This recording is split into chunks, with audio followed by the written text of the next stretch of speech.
मित्रों, एक बहुत ही दुर्भाग्यपूर्ण और पीड़ादायी घटना के बारे में आपसे चर्चा करनी है और इसके बाद एक दो और विषयों पर टिप्पणी करेंगे। स्मृति ईरानी बीजेपी की महिला मोर्चा की राष्ट्रीय अध्यक्षा हैं, हमारी सांसद हैं।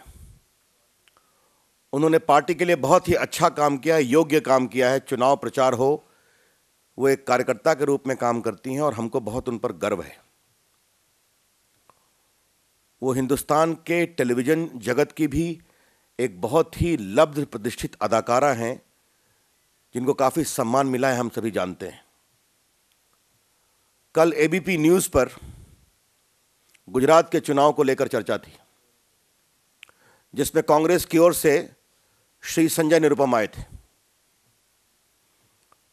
आपको मालूम है, हम सभी प्रेस का सम्मान करते हैं, टेलीविज़न चैनल का सम्मान करते हैं, प्रेस की आज़ादी का सम्मान करते हैं और चर्चा भी होती है, कभी कभी गर्म भी बहस होती है, लेकिन उसमें एक शालीनता और गरिमा होती है।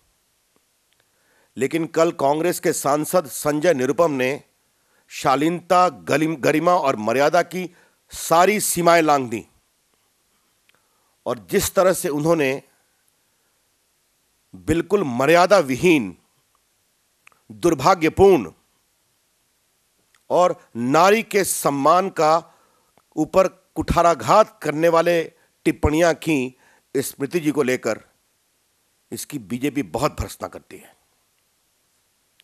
और ये एक चैनल पर हुआ जिसको पूरे देश और इंटरनेट के माध्यम से दुनिया ने देखा है। ये एक इतना ही मर्यादा विहीन ये टिप्पणी रही है नारी सम्मान को लेकर, जो स्मृति जी के ऊपर कहा गया कि मैं उसको बयान नहीं कर सकता। और एक ऐसे व्यक्ति ने टिप्पणी की जो कांग्रेस पार्टी का सांसद है और एक पब्लिक टेलीविजन पर उन्होंने किया। बीजेपी इसकी पूरी भर्त्सना करती है। वो कांग्रेस पार्टी के सांसद हैं, कांग्रेस पार्टी के नेता, राष्ट्रीय अध्यक्षता एक महिला हैं। हम श्रीमती सोनिया गांधी से अपील करेंगे कि उनके सांसद ने भाजपा के एक वरिष्ठ नेत्री जो सांसद हैं, हमारी महिला मोर्चा की राष्ट्रीय अध्यक्षा हैं और देश की एक बहुत ही जानी मानी अदाकारा हैं, उनको पब्लिक टेलीविजन पर जिस तरह की फूहड़ बातें कही हैं, उसके बारे में उनका क्या कहना है। हम अपेक्षा करेंगे कि सोनिया जी कार्रवाई करेंगी और सोनिया जी इस मामले में पहल करके स्वयं क्षमा मांगेगी जो उनके सांसद ने किया है। यह हमारी अपेक्षा होगी। आज नारियों के सम्मान को लेकर देश में यूं ही बहुत चिंता है और उस समय कांग्रेस पार्टी के एक प्रमुख सांसद एक पब्लिक टेलीविजन चैनल पर एक पब्लिक डिबेट में एक महिला नेत्री के बारे में इस तरह की टिप्पणी करते हैं जो मर्यादा विहीन है, निंदनीय है, स्तरहीन है। तो हम उम्मीद करेंगे सोनिया जी कार्रवाई करेंगी और क्षमा मांगेंगी, और अगर नहीं करेंगी तो बीजेपी की ओर से सोनिया गांधी के खिलाफ भी प्रदर्शन किया जाएगा। यह हम बताना चाहते हैं। इस विषय को हम बहुत गंभीरता से लेना चाहते हैं और हम एबीपी चैनल से भी अपेक्षा करेंगे कि उनके चैनल पर जिस तरह की मर्यादा विहीन, मानहानि को भंग करने की कार्रवाई हुई है, इस संबंध में वो भी अपनी टिप्पणी करेंगे, खेद प्रकट करेंगे और क्षमा मांगेंगे। यह हमारी अपेक्षा होगी। जैसा मैंने पहले कहा, हम बहुत सम्मान करते हैं चैनलों का, प्रेस की आज़ादी का। इस संदर्भ में हम जरूर बहुत विनम्रता से अपेक्षा करेंगे कि चैनल के द्वारा भी कार्रवाई अपने स्तर से की जाएगी। बीजेपी की ओर से फैसला किया गया है कि बीजेपी का कोई भी प्रवक्ता किसी टीवी चैनल पर संजय निरुपम के साथ नहीं जाएगा। यह मैं इसकी सार्वजनिक रूप से घोषणा कर रहा हूं। हम लोग संजय निरुपम का हर जगह बहिष्कार करेंगे। इसको पार्टी ने बहुत गंभीरता से लिया है। स्मृति ईरानी जी ने संजय निरुपम को ग्रॉस डिफेमेशन के लिए एक लीगल नोटिस भी भेजा है और इस संदर्भ में जो भी उचित आपराधिक कार्रवाई, कानूनी कार्रवाई, डैमेज की कार्रवाई करनी होगी वो की जाएगी। पार्टी ने इस विषय को बहुत गंभीरता से लिया है, इसलिए आज बहुत पीड़ा के साथ पार्टी के इस दर्द को आपके सामने बताना जरूरी था। और जैसा मैंने पहले कहा, हम अपेक्षा करेंगे कि सोनिया जी कार्रवाई करेंगी, क्षमा मांगेंगी। हम अपेक्षा करेंगे, बहुत विनम्रता के साथ आग्रह करेंगे कि चैनल की ओर से कुछ खेद प्रकट किया जाएगा और बाकी जो भी उचित कानूनी कार्रवाई होगी वो की जाएगी। मित्रों, एक विषय तो मुझे यह कहना था। दूसरा विषय मुझे कहना है, हमारे राष्ट्रीय अध्यक्ष जी के द्वारा फाइल किए गए डिफेमेशन केस में आज दिग्विजय सिंह जी पेश हुए और उनको बेल मिला है और उसके बाद उन्होंने टिप्पणी प्रकट की है कि अब मैं और रिसर्च करूंगा गडकरी जी के बिजनेस के बारे में। तो मतलब पहले बिना जाने बुझे बोल दिया, इसका यही मतलब है ना। तो दिग्विजय जी, आप बिना तैयारी के बोलने के लिए प्रसिद्ध हैं, लेकिन कम से कम अनर्गल आरोप न लगाया करें जो आप लगाते हैं। यह हमारी अपेक्षा जरूर होगी। बाकी डिफेमेशन का विषय कानूनी कार्रवाई का है। अपने राष्ट्रीय अध्यक्ष जी के बारे में हम पहले ही टिप्पणी कर चुके हैं कि उनके खिलाफ जो उन्होंने आरोप लगाया था वो बेबुनियाद हैं, अनर्गल हैं। पार्टी ने अपनी टिप्पणी की है।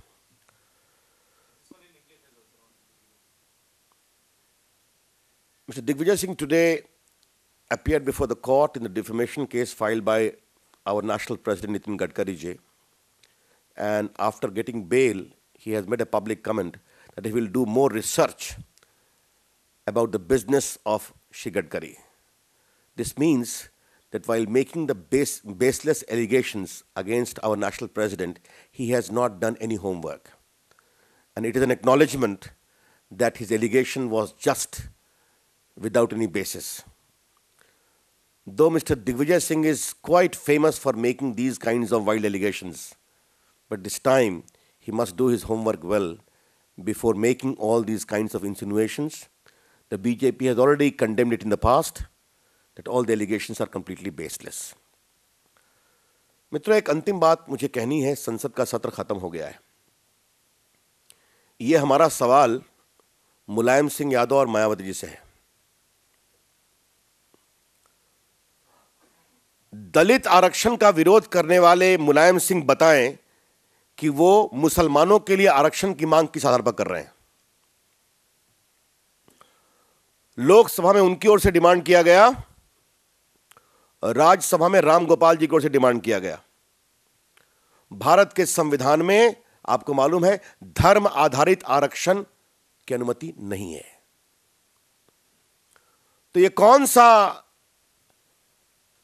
पेटेंट वोट बैंक पॉलिटिक्स है? कृपया करके मुलायम सिंह जी बताएं कि एक तरफ आरक्षण का विरोध और दूसरी ओर मुस्लिम आरक्षण की पुरजोर मांग। दूसरा, दलित मुस्लिम और दलित ईसाई के लिए भी अलग से मांग हो रही है। और इन दोनों मामलों में मायावती जी मुलायम सिंह के साथ हैं और कांग्रेस पार्टी के कुछ लोग। मुस्लिम आरक्षण जो गैर संवैधानिक है और दलित मुस्लिम और दलित ईसाई आरक्षण, इस पर मुलायम सिंह जी और मायावती जी साथ साथ हैं। आपको मालूम है कि भारत के संविधान में 60 साल से एक सर्वानुमति है कि दलित का लाभ सिर्फ हिंदुओं को मिलता है, जिसमें सिख, बुद्धिस्ट और जैन भी आते हैं। शेड्यूल कास्ट ऑर्डर 1950 ये अंबेडकर जी ने बनाया था और 60 साल से एक सर्वानुमति रही है। क्यों? क्योंकि हिंदू समाज में सैकड़ों वर्षों से जो उनके खिलाफ भेदभाव हुआ है, उसके परिमार्जन के रूप में उनको संवैधानिक संरक्षण मिला है।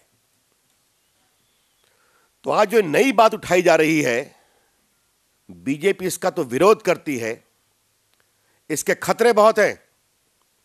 खतरा यह है कि जब दलित मुस्लिम और दलित क्रिश्चियन के आरक्षण की बात उठेगी तो वो सिर्फ कॉलेज में प्रवेश के लिए नहीं होगा, वो सिर्फ नौकरी में नहीं होगा, SC ST होने के बाद वो रिजर्व कैटेगरी से MLA और MP भी बनना चाहेंगे, और इसका सीधा असर हिंदू दलितों के राजनीतिक अधिकारों पर होगा।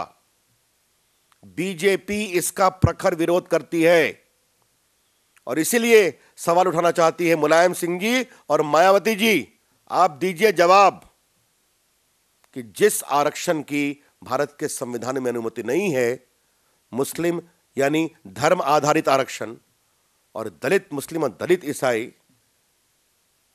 इसको आप जनता के सामने बताइए। और तीसरी बात इसे मैं कहनी है, मुलायम सिंह जी जो आप कर रहे हैं, देश देख रहा है आपकी पार्टी, लेकिन यह बताइए कि FDI पर गिरफ्तारी देना भारत बंद में और बाद में FDI डिटेल को पारित करने में मदद करना, तो अगर CBI का दबाव पड़ेगा तो आपके आरक्षण विरोध का भी वही हाल होगा? यह देश जानना चाहेगा। देखिए, मैं आपसे एक बात कहना चाहूंगा, किसी के खिलाफ भी रेप का आरोप हो, उसको स्पीडी ट्रायल होना चाहिए। मैं इसमें कोई भी भेदभाव नहीं करना चाहता हूं, और कहीं भी है तो इसको फास्ट ट्रैक करना चाहिए। नहीं, भाजपा की लाइन बहुत स्पष्ट है कि संवैधानिक मर्यादाओं के अनुरूप हम सामाजिक न्याय के पक्षधर हैं, ये हमारी स्पष्ट लाइन है। मैं बीजेपी का प्रमुख प्रवक्ता हूं और राष्ट्रीय महामंत्री हूं। शब्बीर अली की टिप्पणी का जवाब देने के लिए बिहार के प्रवक्ता पर्याप्त हैं। सिर्फ इतना कहना है कि नीतीश कुमार जी ने स्वयं कहा है कि प्रधानमंत्री के दावेदार, प्रधानमंत्री का उम्मीदवार सबसे बड़ी पार्टी भाजपा से होना चाहिए।